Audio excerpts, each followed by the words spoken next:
My work history begins with construction back in the late 70s, where I did some labouring work, mainly with refurbishments and some extensions, that sort of, mostly on private housing. I did that for several years, and then I trained to become a carpenter. So I then progressed on to roofing works.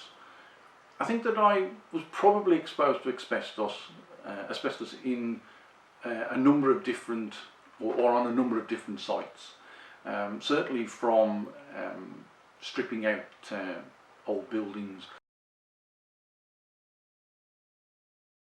Like a lot of people, I was actually short of breath. Cut a long story short, I went to the doctor, saw the practice nurse, they called in another doctor, and they said go straight down for an x-ray, which I did. As soon as I got home, the hospital was on the phone saying you have to go straight to A&E. I went straight to A&E that same day.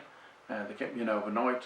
I saw 5 different doctors, and in 2016 I went for keyhole surgery at Heartlands Hospital, and that was sent off to the path lab, and finally it was confirmed in September of 2016 that I have epithelioid mesothelioma. The prognosis was 9 months, possibly 12 months with standard chemotherapy treatments.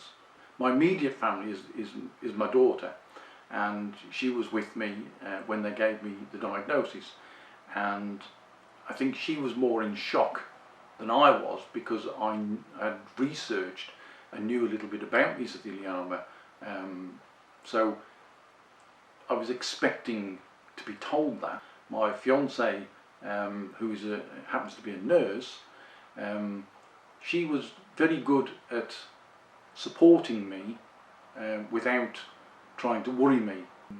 I saw a surgeon first, having had the prognosis, and he discussed the Mars 2 trial with me, which is a randomised trial where I either have chemotherapy or surgery, but the computer decides which route you go down.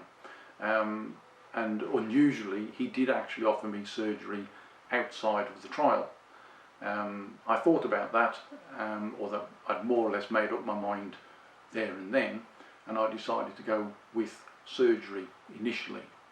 And I'm now earmarked for a number of other trials, and indeed new trials are being developed all the time. I've outlived the original prognosis, which is a good thing. Because I have to have scans every 3 months, it's what they call watch and wait. Well, the waiting is over now, because we now know that the mesothelioma is growing again. So the future is still very uncertain. I'm angry that I've got this, because the law was not really made clear.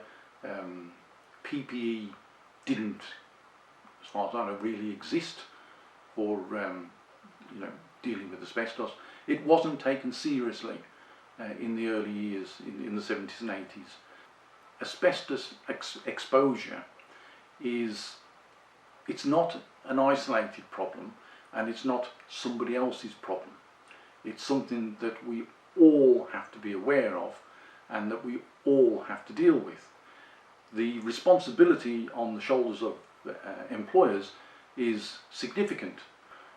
I would ask the question, what are you doing to help protect your employees and the employees of the future?